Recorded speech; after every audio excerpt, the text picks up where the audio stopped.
Hello, everyone. And as I click the wrong thing, there we go. There I am. Live TV, everyone. It's that kind of day. What can I tell you? Welcome to another installment of TEDXcellence, the show in which I learn how to apparently operate my own setup. And I come to you live from my Corona bunker on the moon with Dogcat Fox, a pepper jack that has already apparently taken some effect, and all of you. Hello, everyone. Welcome to the show today.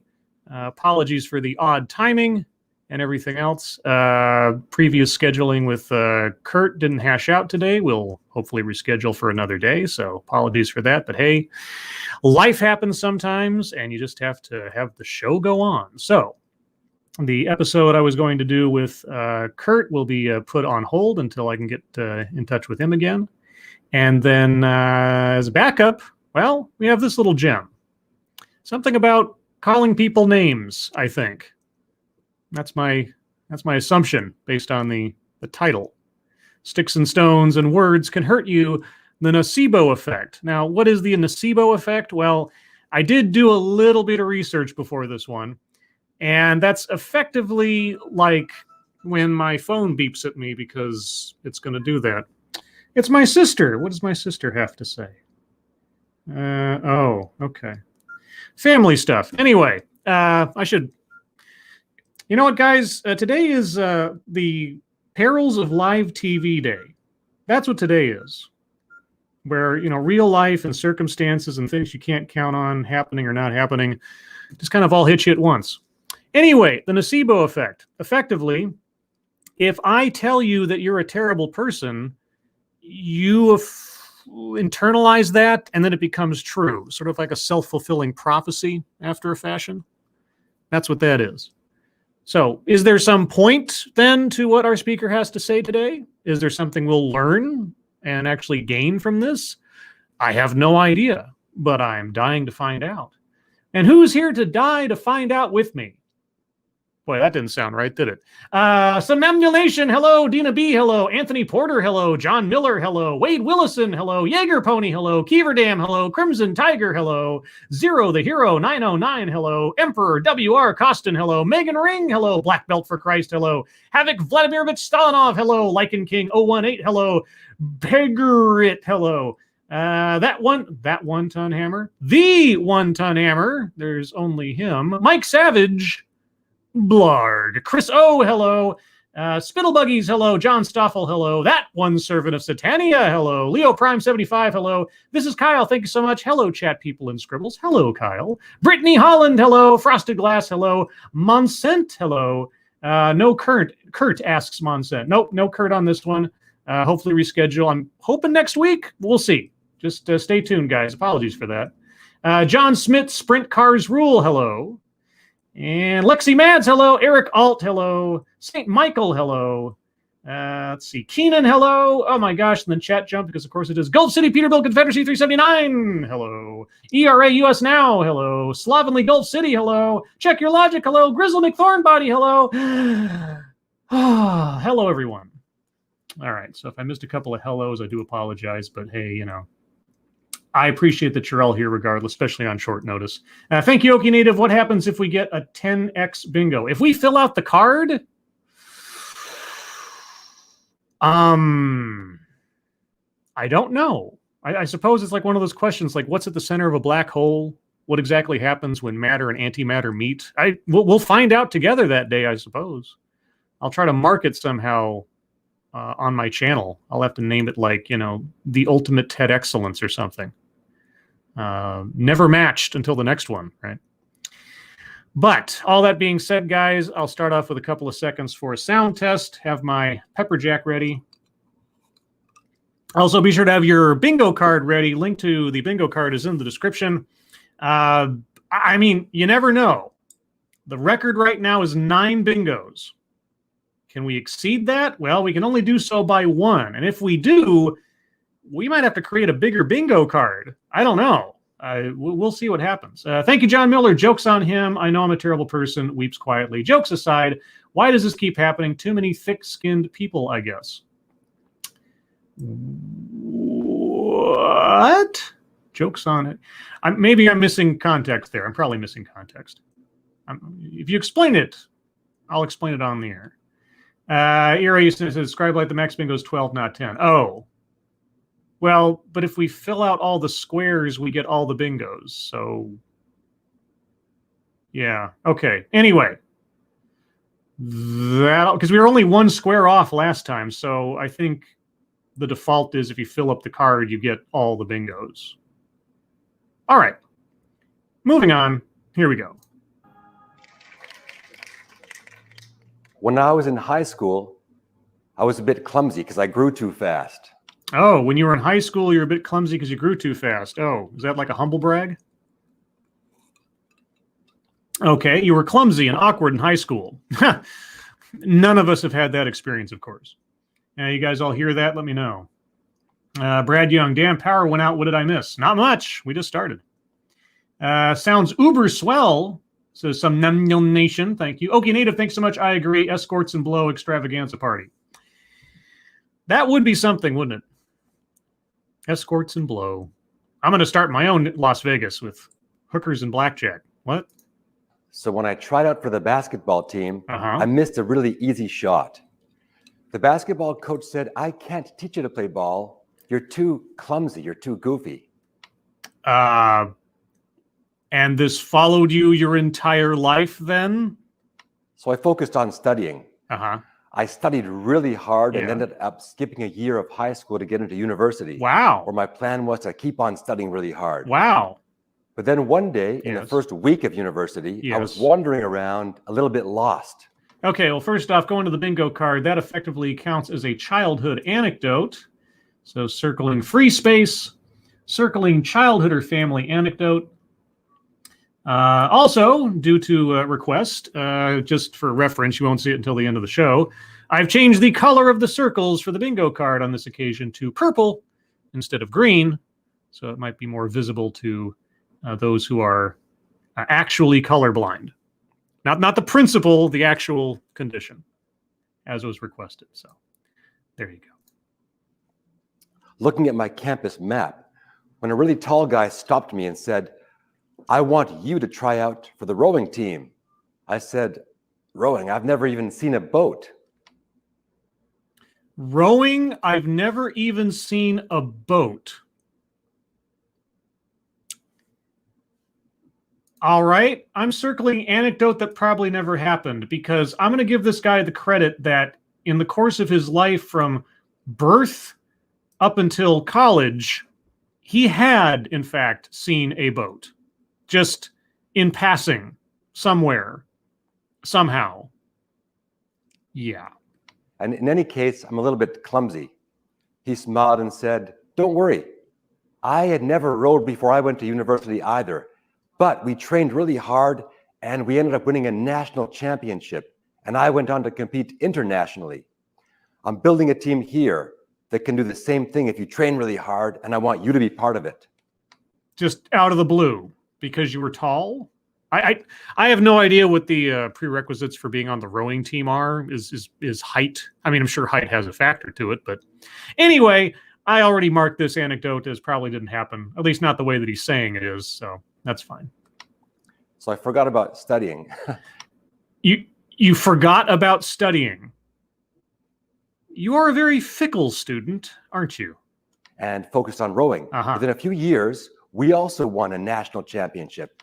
Wait, you spent years not studying? How did you stay in college? I'm getting a lot of mixed messages here. Thank you, Corey Suzuki. How does he know what rowing is if he's never seen a boat? Well, that is also a good question. He's never seen a boat before. Jesus. And I ended up competing internationally. Then when I stopped rowing, when I retired from rowing, I paused to think, okay, how did I go from being bad to quite good at sports? You weren't bad at sports. You were bad at basketball and good at rowing. Those are two different sports. Or you were just awkward in starting out trying to be a basketball player and you gave up on it without pursuing it yourself. You let the words of your PE coach or whatever ingrain themselves into your psyche and you didn't try any further. You chose not to overcome the obstacles in front of you in one instance and chose to go after something you had no experience in the other, and you succeeded. And you know why you did? Because you tried and you worked at it. Gosh, I sound like a life coach, don't I? The answer was obvious. Oh. The coach helped me believe in myself. I decided on a career path. I wanted to discover the scientific basis for the belief effect. The belief effect. So, self-confidence then? Now, in medicine, the belief effect is called the placebo effect. A placebo is like a sugar pill that can work because people believe it works. I've now studied the placebo. Okay, that was a weird cut. Did you see that? Watch his hairline. Again, I did not edit this. The only thing I edited off of this was the very beginning with the music that might be copyrighted and the very end with the music that might be copyrighted in some fashion. But I just noticed that cut. All right, look at his hair. And I know this is just something that I do. Like, I watch movies and continuity issues and things. They bug me, and I just want to point out when they happen. So there's his hair there. And there's his hair there. So who knows? He said something wrong. He needed to redo something. He's obviously not talking in front of an audience, so he has that ability. That's fine. I'm just a nitpicker. I've now studied the placebo for 15 years. You studied the placebo effect for 15 years to study the placebo effect. Dude, it's not that complicated. As far as I know, but okay. I've done studies involving thousands of patients. Yes. I've even written a book about it. Oh. It turns out that the placebo effect is quite powerful. As powerful as most over-the-counter drugs for headaches and back pain, for example. Just as a note, do not take anything this guy says as scientific evidence of anything or as medical advice. Because I have a feeling he's not correct here. Placebos work by triggering the body's inner pharmacy so that it produces its own pain-killing chemicals like endorphins. Your internal pharmacy. Right. Okay. There's a phrase that's coming to mind. It has some, I don't know, it reminds me of the sound that a duck makes, sort of. The word endorphin is just two words, endogenous and morphine. Endogenous means made by your body. Morphine means morphine. Morphine means morphine, you say? Okay. Take those two words, squish them together, you get endorphin. Am I at a spelling bee? Endorphin is literally morphine that your body makes. I have a distinct feeling that endorphins are not morphine. I have a serious suspicion that those two chemicals are entirely different from one another. I'm going to go over to the bingo card now. Make something about race, sex, etc. for no reason. No. Marginalize marginalization. No. Mind reading assumes motives. Not yet. Plays victim. I have a feeling we're going to get there very clearly shortly, but moving on. Equity, no. Word salad, yeah. Literal word salad. Endorphins are not morphine. They're not. Are you kidding me? Are you a doctor? Holy cats. I mean, I'm not a doctor, but I know the difference between one chemical and another chemical because if they're not the same thing. Self-vilification or wretchedness, not yet, if at all. Attempt to coin new buzzword, buzz phrase. I'm inclined to circle it just for this crazy freaking redefinition of endorphin as morphine, but I'll set it aside for now. Feminism, no. Benevolent condescension, no. Systemic institutional, no. Patriarchy, no. Contradicts own point argument. I'll be surprised if he doesn't by the end of this. Toxic, no. Privilege, no. Weightless example. Again, this endorphin morphine thing might count as that, but I'll leave it for the time being. Leaves out vital context. Probably soon. Microaggressions, unconscious bias, no. Takes credit for something done by others, no. White supremacy, no. Wage gap, no. A list, no. Not yet, anyway. Thank you, Michael Caruza. Do not take what he says as medical advice. Yes. I'll put a disclaimer in the description after I'm done with this. Do not take anything this guy says as medical fact, because I'm not a doctor. I am at best a layman in anything. I've watched several episodes of House. Okay, I watched all the seasons of House. But either way, I know just sort of like context clues that what he just said is absolutely nonsense.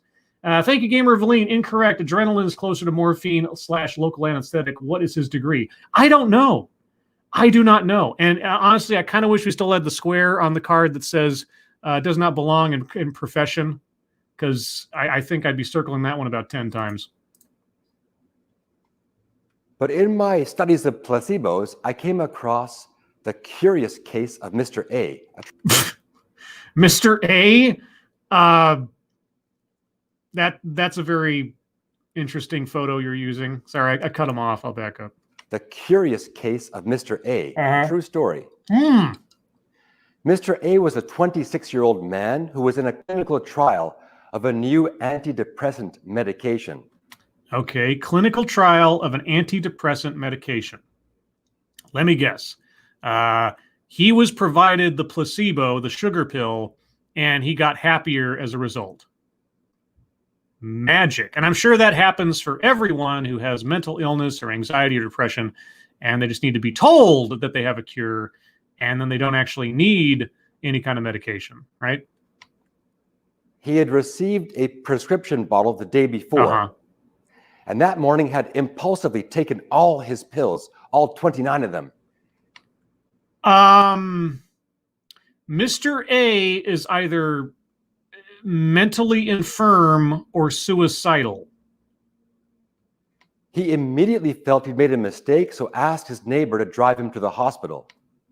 He just immediately felt he took 29 pills of an experimental drug, and it just then occurred to him that he made a mistake.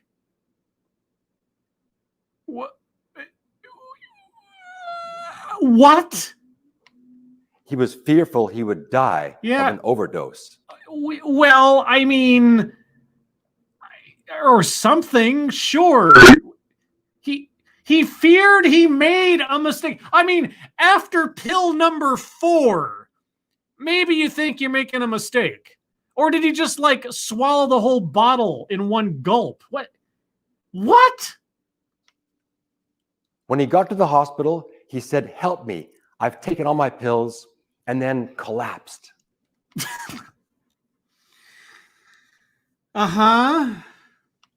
As he fell, the empty prescription bottle fell from his pocket. The doctors had a look, and it confirmed, the label confirmed that the bottle contained pills to be taken as part of a clinical trial of a new antidepressant drug. Yeah, you just told us that a minute ago. We got that part. But the label didn't say whether the pills were the placebo or the real drug. Well, why would it? If it's a blind study... That the freeze frame on his face right there, duck face. It just, and what was I saying about the noises that ducks make earlier? That's just too perfect. Mr. A's blood pressure was dangerously low, 80/40. His heart rate dangerously high, 110. He was breathing rapidly and lethargic. And then there's sirens in the background because the cops are after me. Thank you, Gamer Valine, a PhD in philosophy of medicine. What? Philosophy of medicine. You know, I know some guys that hang out in front of the pot shop down the street who are philosophers of medicine too. I don't know if they have a degree in it. Wow, guys, we might be watching a real, what is the sound a duck makes? Over a period of 4 hours, he had to be given 6 liters of fluid to keep his blood pressure in the normal range. At that point, the head doctor from the clinical trial turned up and ascertained that Mr. A had taken placebos. Wow, what is going on today? I have sirens all over. Okay. Okay, so Mr. A, who suffers from depression, probably anxiety, paranoia, who knows what else, he, quote unquote, accidentally swallows 29 tablets and then freaks out that he might be dying. And this causes him, loss of blood pressure, high heart rate. Yeah, can you imagine fear and worry having a physiological effect on a person, even if there isn't any actual chemical underlying cause for such? Oh, except for all of those endorphins and internal pharmacy. And I'm dying to know what the point is of him getting to this. So he hadn't overdosed on drugs. He had overdosed on fear. You don't say. Within 15 minutes, his blood pressure and heart rate were normal. He was fully alert and able to leave the hospital. Oh my God. That is absolutely mundane and not at all surprising. Recently, I went to the hospital because I thought maybe I was having some kind of crazy stomach malady. Okay. I had a pain in my lower right abdomen for about almost 2 weeks at that point.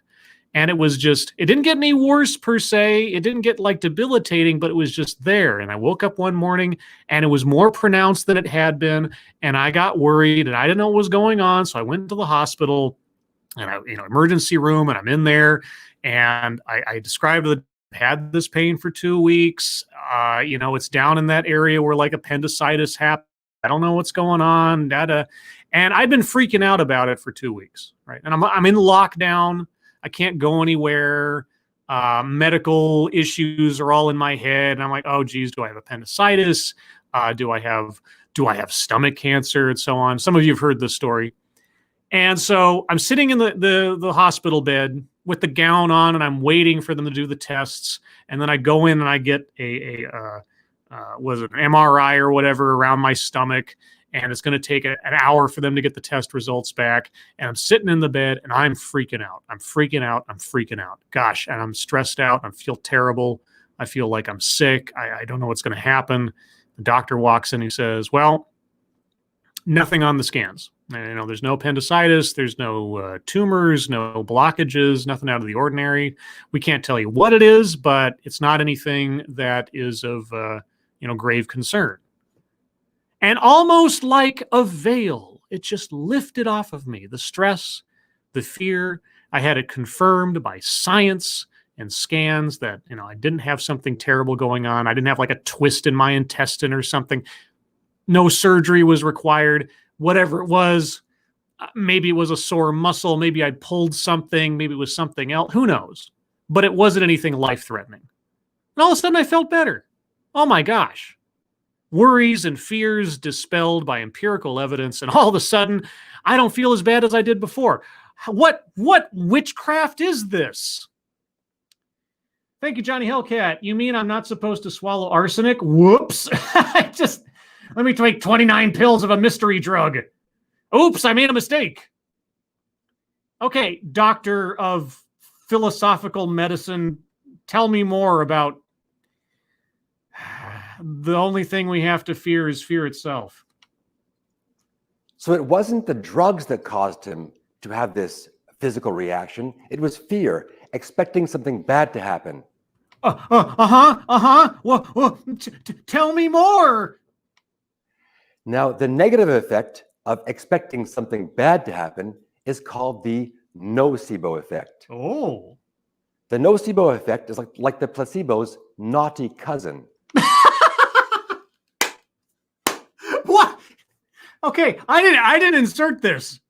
I didn't put I'm sure he'll explain in a second, but okay, so you got Darth Vader and Luke Skywalker. Oh, all right. I mean, I'm a Star Wars fan. Sure, why not? That's fine. Thank you, Michael Caruza. The guy obviously tried to kill himself. By the way, this is called a nocebo. Yeah, well, you beat him to it. Yes. Okay. The nocebo effect is the opposite of the placebo effect, whereas the placebo effect makes you feel good or better, mind over matter, whereas the nocebo effect makes you feel bad or terrible, mind over matter.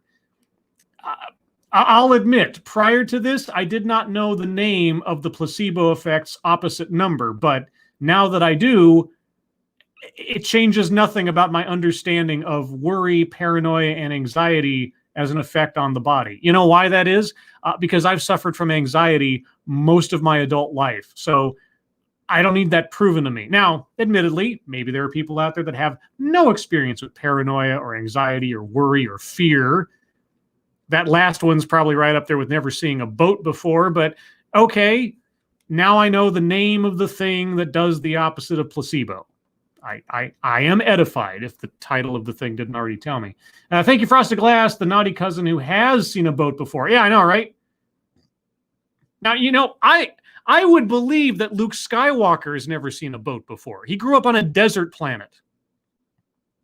I mean, he might have seen a sail barge, but it's not the same thing as a boat. So I'll extend that belief to Luke Skywalker.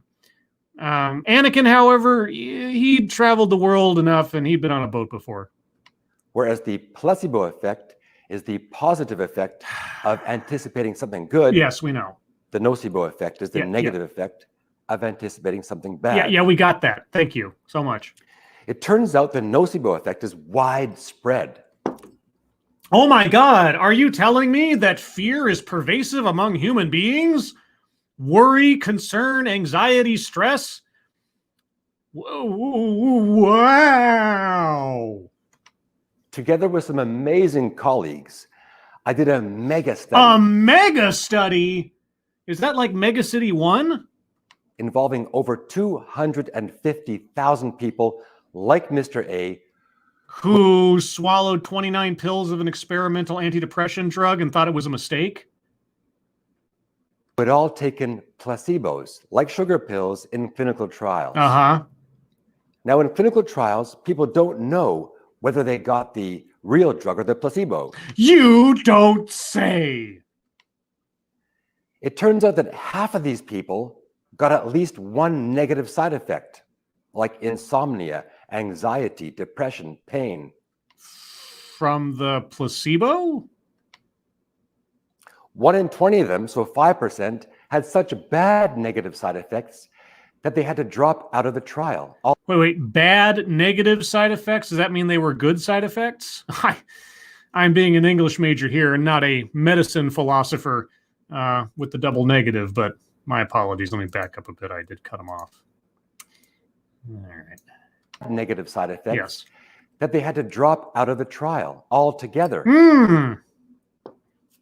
Now, not all these side effects were nocebo effects. Some of them were artifacts due to the way we collect data about side effects in clinical trials. Already, okay, so already you're putting uncertainty into the truth of the result. Right, you're a philosopher of medicine. You're not actually a doctor of anything. Okay, thank you, tall person. Happy National Strawberry Cream Pie Day, everybody. Or everyone, sorry. Thank you, tall person.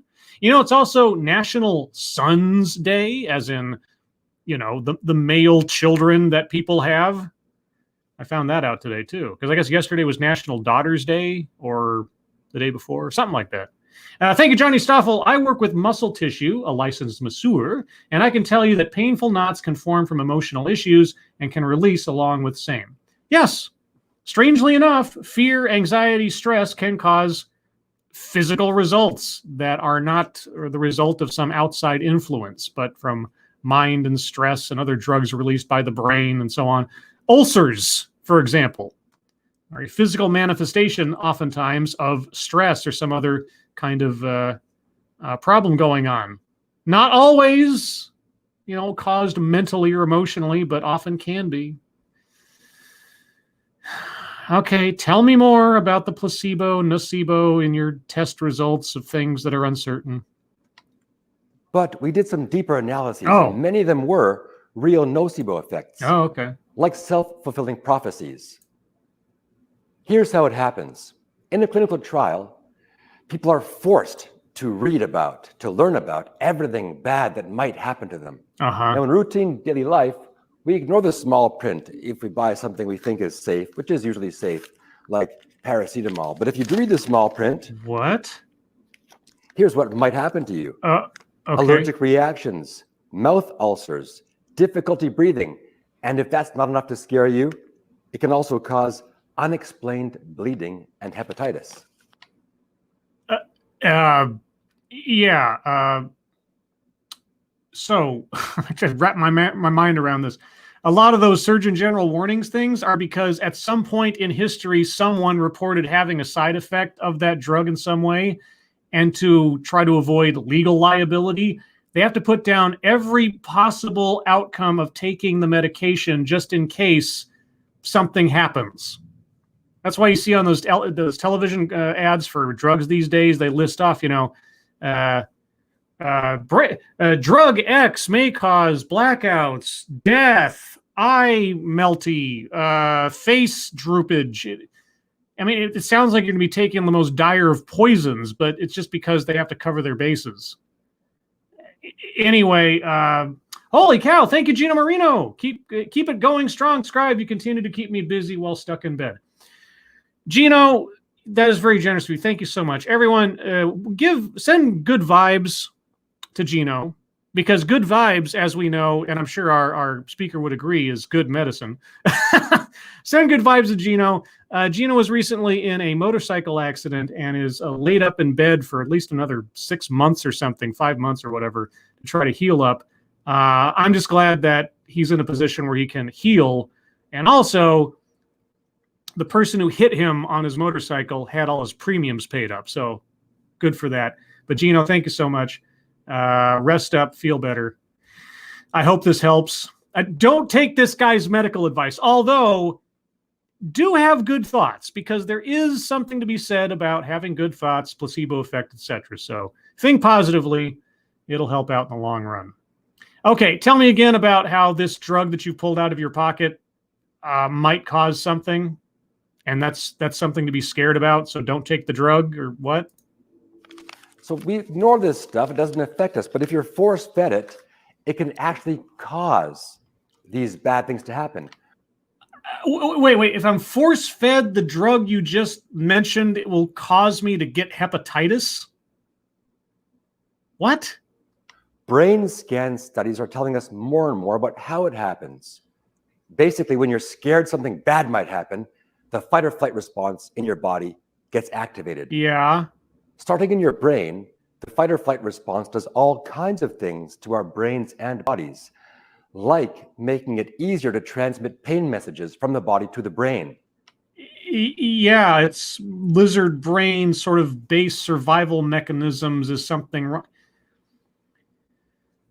I feel like I'm being talked down to here a little bit. Johnny Stoffel, thank you so much. Does this guy have a placebo TEDx audience?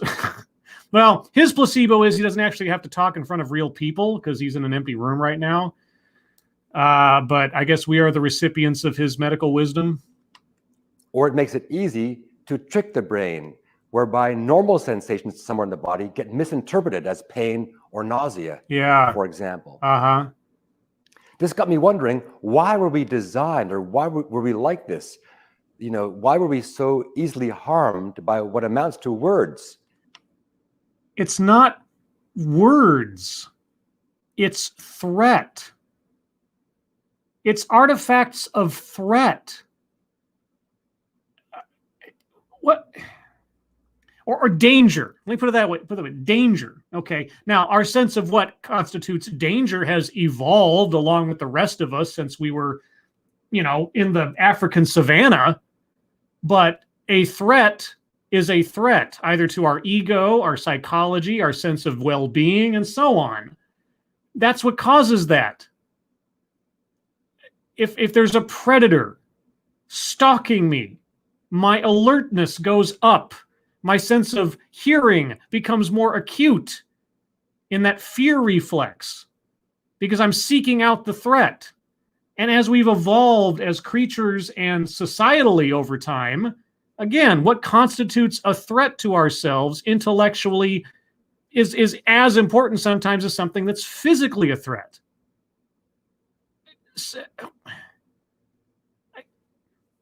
Okay, I mean, I'm not a philosopher of medicine, but thank you. This is Kyle. Hey, Gino, did they try counting you as a COVID death? Oh, Jesus. I'm sorry, but I had to. I hope these good vibes absolve me of my sin. LOL. Thank you, Kyle. And again, best wishes, Gino. The pepper jack's hitting me. It just didn't seem true that sticks and stones could break our bones, but words could never hurt us. Okay, words don't hurt you. You internalizing them is what hurts you. Your lack of self-confidence can hurt you. Your emotions can hurt you if they run unchecked and you don't have any rationale. Now, this is not to say I'm blaming the victim here. Some people, and I include myself in this category, are predisposed to being more sensitive to outside stimulus by people, especially if we have anxiety disorders, depressive disorders, and so on. Okay. And it is still our responsibility to deal with our own emotions, but some of us have a harder time of it than others.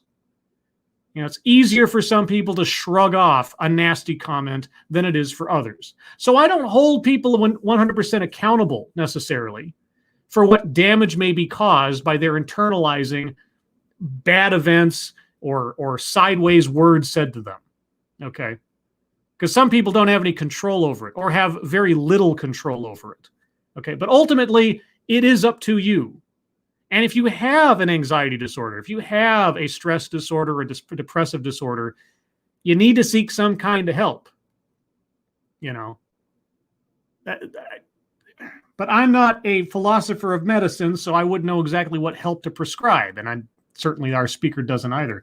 Thank you, Gamer Valine. You mean words are a comorbidity like COVID? Oh my God. If that guy had died of overdosing on placebos, do you think it would have been called a COVID death? Well, it turns out that nocebo effects are there to protect us. It's very important for our survival to react appropriately to negative stuff. For example, if someone says there's a saber-toothed tiger around the corner and he's hungry, he's coming to get you, you'd better run like hell. I just said that. You don't need a PhD in philosophy of medicine to understand that. Okay, I really feel like I'm being talked down to right now. I really do. You know what? I'm circling benevolent condescension because he's condescending to me as though he's telling me something I don't already know. I know that might be a little bit of a reinterpretation of that square, but it's not a rare case that I feel like I'm having my intelligence insulted when I watch a TEDXcellence or something. But I tell you, this one in particular is like, come on, dude, come on, give me a break. Or else you might end up being the tiger's dinner. On the other hand, if someone tells you, you look fantastic, you're going to have an amazing day, and you don't react appropriately, you're not going to die. So basically, the nocebo effect is there to protect us. Our brains are hardwired that way. Yes. The problem arises when we can't distinguish between real tigers and imaginary ones. Yeah, and that's usually called an anxiety disorder, which you need medication for, which placebos, if you actually have an anxiety disorder, aren't going to help. Okay. And I know this is me going all personal again, but I from the age of 21 until 37 or something, I lived with a chronic anxiety disorder, like terrible. And I avoided getting any kind of help for it because I was determined to handle my own problems on my own, right? Very stubborn, very independent. Okay. You don't have any control over it. You just have to deal with it. All right. And I did everything under the sun that I could of my own volition to try to fight it, try to have the rational side of me overcome the uncontrollable demon that was always causing me problems. Now, maybe there are people out there who are very lucky, okay, and can think their way out of their anxiety problem without any extra help. And I am happy for those people. I'm jealous of those people. But for myself, I could not think my way out of my anxiety. No matter how much rationale I threw at it, no matter how many happy thoughts I tried to inject into myself, I can't happy thought my way out of an anxiety disorder. Okay, you just can't.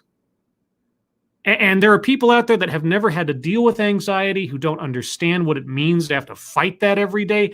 And I get it, and I don't blame them for not understanding.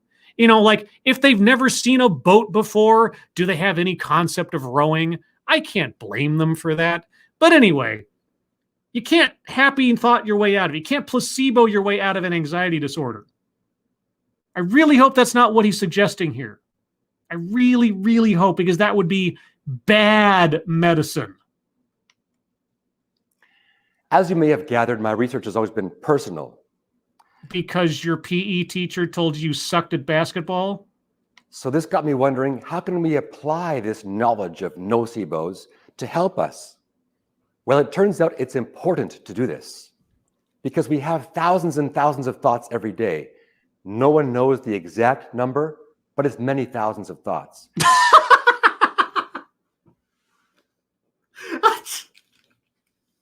Oh, boy, this guy's the Carl Sagan of cognition. We have billions and billions of thoughts a day. I can't tell you the exact number, but it's at least hundreds of thousands of thoughts. Jesus. Oh, God. Well, you know, really, let's be honest. As a red-blooded American male, my only thought waking up every day is, when do I get to have sex next? And most are negative. Oh. Regrets about the past. Oh. Worries about the future. Yeah. Things we don't like. Things we like but don't have and want. Oh. This basically means we're noceboing ourselves all day long. Wow. That must explain aging. Like just aging, like getting older. Your body breaking down. Every day we wake up and we have terrible, terrible thoughts. And if we just, think of a wonderful thought, any simple kind of thought, then we'd never age. Immortality is available to us, everyone. We just have to wake up every day and not worry about the future. Not think about the past, mistakes or otherwise, that we might harness into wisdom for what happens next. No.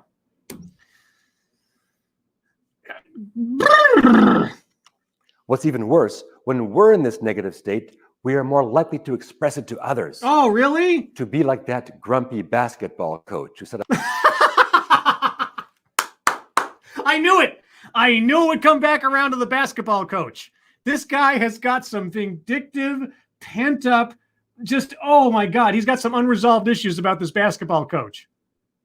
Oh man. And what's that other phrase? Misery loves company. I'm sure that came out of nowhere. Oh yeah, tell us more about your lifelong resentment towards your basketball coach and how you'd be an NBA All-Star by now if it wasn't for him calling you clumsy. Others.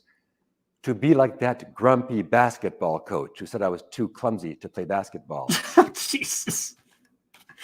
Thank you again, Gamer Valine. Found here first, mortality is a social construct. I know it's a mental construct. We just have to think our way out of death, I guess. Fortunately, there is an antidote to the nocebo effect. Is it the placebo effect? This may surprise you. It's not positive thinking. Oh. Okay, so the antidote to negative thinking is not positive thinking. Okay, I'm all ears. Positive thinking is wonderful. Yeah. But it can also increase anxiety if we try to engage with it, but don't succeed. So if we try to do something thinking positively about ourselves, but we fail, so is the lesson never try? Remember that the root cause of the nocebo effect is the fight or flight response. Yes, you're under threat of some kind. Yes, that is the root cause. of the nocebo effect. Okay. Well, the antidote to the fight or flight response is the relaxation response. What if there's actually a threat, though? What if you actually don't know if you just swallowed 29 pills of an anti-anxiety or antidepressant drug? The relaxation response also does all kinds of things to our brains and bodies. You mean like the placebo effect? Good things, like helping the body produce happy chemicals. Ooh, like endorphins, which are the same thing as morphine. Thank you, Johnny Hellcat. I don't think this is the Batmitten son that Bon Jovi was talking about. I don't think this is the Batmitten son that Bon Jovi was talking. Okay, the pepper jack must be hitting me because I don't know the reference. I mean, I know who Bon Jovi is, but it's a song lyric, isn't it, to a song I'm not familiar with or don't remember. Okay, there's only a couple minutes left of this. Like endorphins. Yes, endorphins. Or dopamine. Yes, dopamine, yes. They make nocebo effects irrelevant by... What, dopamine makes nocebo effects irrelevant. Oh, bad medicine. Bad medicine is what I need. Oh, right? Okay, that part I remember. The chorus I remember. Sorry, Johnny Hellcat. I'm a terrible child of the 80s. They make nocebo effects irrelevant. No, they don't. By putting us in a spontaneously optimistic state. No. How do we achieve this? How do we induce this relaxation response? Marijuana. Pepper jack, maybe. The best way is to meditate or pray for an hour in the morning and an hour in the evening. But the good news is that you can do it in just a few seconds. Oh. In fact, just taking 3 conscious, slow breaths. 3? That sounds like a list to me. I'm circling a list. 3 conscious, slow breaths. So it's sort of like, beginner's guide to meditation. Will calm you down, you say?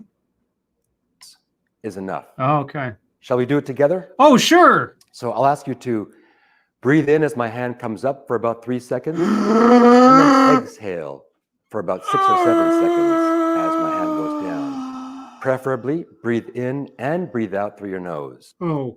Breathe in deeply, filling your lungs, and exhale completely, letting go. Inhale deeply. Exhale completely.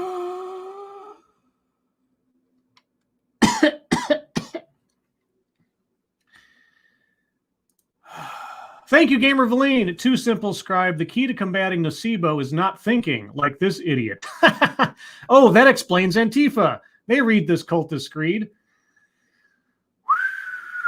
I feel relaxed already. It's almost like I'm breathing in and helping the alcohol run through my veins. Last time, Oh. inhale deeply. Exhale completely, letting go. You can carry on breathing slowly as I finish my talk. Okay. If you like. Thank you. There's just one side effect Yeah. of this technique Yeah. I'll inform you of. Oh. Putting yourself in this positive, optimistic state Uh-huh.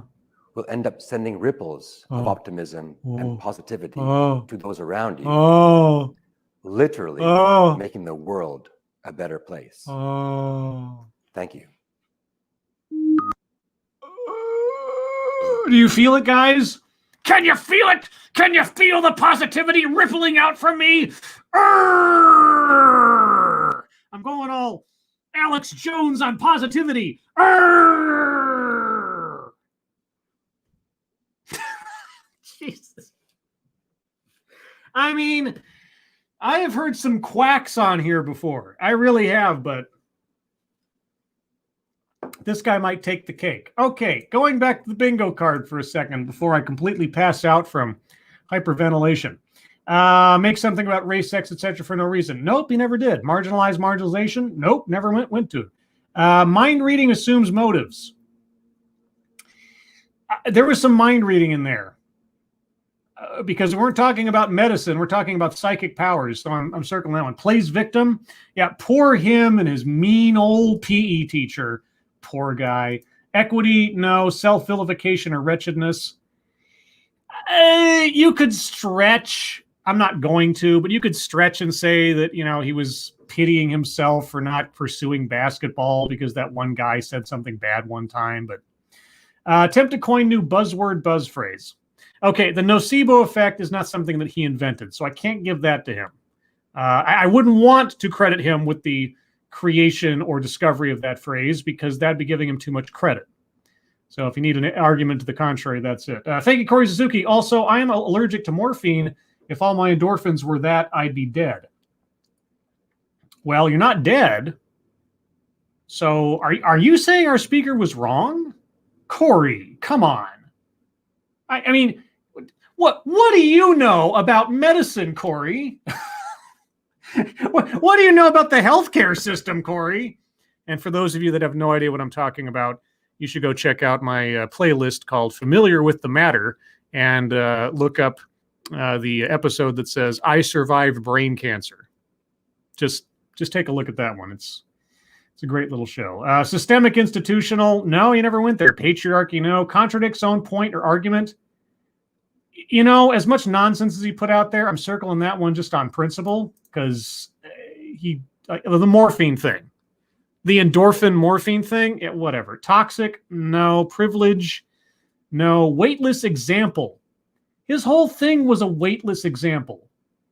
It's just nothing. Leaves out vital context. Yeah, just like, we have thousands of thoughts a day and we did a study on 250,000 people and blah, blah. Right. Sure you did. Sure. And they all showed the same thing. Right. Microaggressions, unconscious bias. No. Well, unless you want to call like the nocebo effect and the placebo effect inherently an unconscious bias.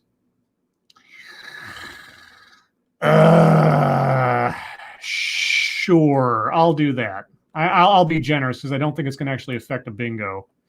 I'll be that generous. Takes credit for something done or experienced by others in their demographic. He talked very, very proudly about things that were known for a very long time, like the fight or flight response, the effects of stress and anxiety on the human body, and so on. I'm circling that one. White supremacy, no. Wage gap, no. Okay, so let me display the bingo card as I have it right now. Does that get cut off? No, it doesn't. Good. Okay, so that's what I've got right now. I will take arguments for any squares I have not yet circled for the next couple of minutes, and then we'll wrap this up. Gamer Valine, thank you so much. A philosophy doctor discussing medicine is toxic. I mean,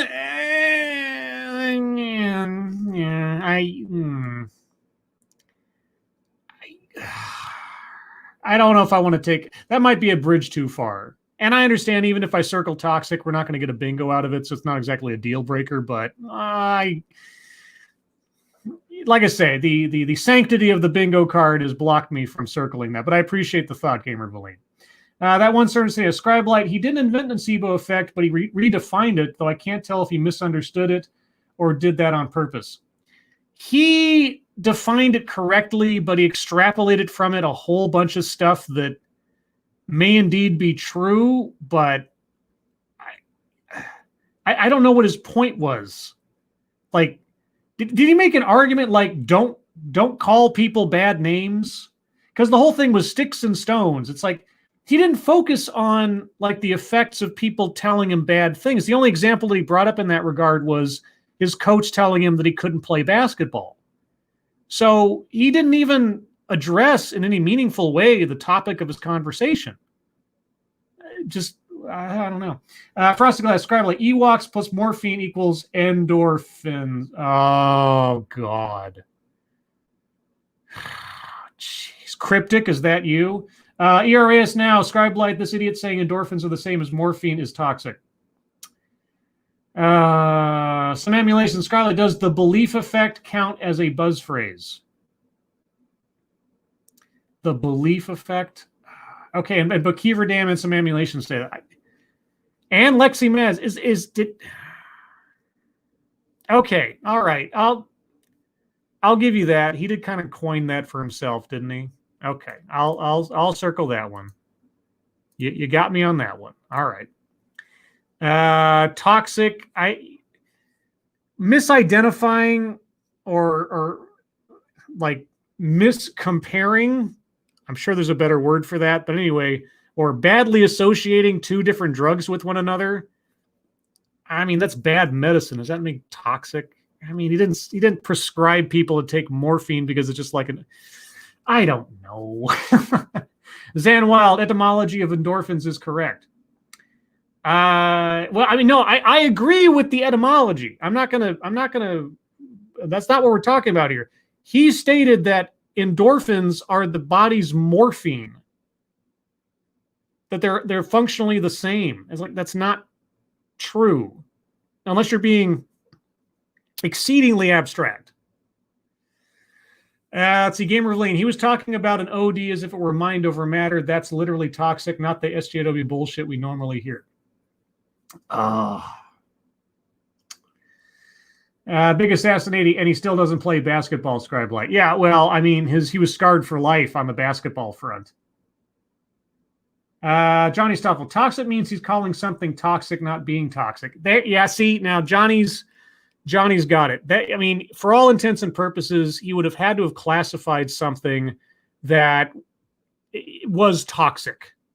And when I think of toxic, like, it's usually something where it's relatively neutral or positive, and then they try to put a bad spin on it, or they use the literal word calling it toxic. He didn't do that. His bad advice, I can't abstract that to it being toxic inherent, like he was toxic. I could say that about any TEDx, right? Almost any TEDXcellence I've done with bad ideas or bad conclusions, if I was going to call every bad idea inherently some kind of toxic thing, then we'd always circle the square and I'd take it off the card because it'd just be a given.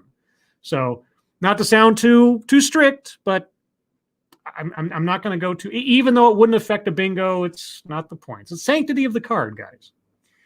Let's see, Lexi Mads. Have you ever had runner's high? It gives the same buzz as opiates when you get a proper rush. I say it is true to an extent. No, it's absolutely true. It's absolutely true. Positive emotions, positive activities can have a positive effect on your sensations and everything else. You know, the release after sex or the chilling effect of fear. This is absolutely true. Nothing about what he said was untrue. His conclusions and or advice about it is completely whacked. And I would not take medical advice from this man, especially if all he's got is a PhD in the philosophy of medicine, whatever the heck that means. Dark Alile, Scribeline, I just saw it thanks to the big red X behind the speaker. TEDx is just TED pressing X to doubt. Oh, good one. But with that, guys, let me make sure I got the card updated. That is where we're at for the card. That is where we're at for the show. I need to go take a break and have something to eat because the pepper jack has hit me pretty hard here. Or maybe it's just my negative thoughts generating alcohol in my system. Because, you know, we're all basically walking pharmacies. Anyway, everyone, thank you so much for joining me for this one. It was a bit of a slog. Not sure if we learned much of anything except for the phrase nocebo effect. I'll admit I was not aware, at least inherently, about that term until this talk. But hey, I'll take any silver lining I can, however thin it might be. Everyone, I hope you enjoyed it. Thank you so much for your attendance. Thank you so much for your participation. Everyone who donated, thank you so much for your generosity. I really do appreciate it. If you would like to hear more from me or the Ranting Monkey or Satsu 2 Cents, you can find all of us tonight on Satsu's channel. It is still Monday. At 6 p.m. Pacific, 9 p.m. Eastern for the Lords of the Night, where we'll talk about the news of the day, news stories you submit, what we've been up to on the internet, and your questions and comments. If you'd like to see the next TEDXcellence on Wednesday this week, for those of you in the future who are listening to this, it's not going to matter. But either way, next TEDXcellence on Wednesday, I have scheduled to join me for TEDXcellence, my friend, Tailed Feature, as we go over self-esteem. from a Scottish perspective, or at least a Glaswegian perspective. We'll see how that goes. But anyway, guys, again, thank you so much for coming today. Appreciate it. I hope you are all safe and well. If you're not well, please get well soon. And I'm looking at you, Gino. Get well soon. And I'll see you on the next one. Take care. Bye-bye.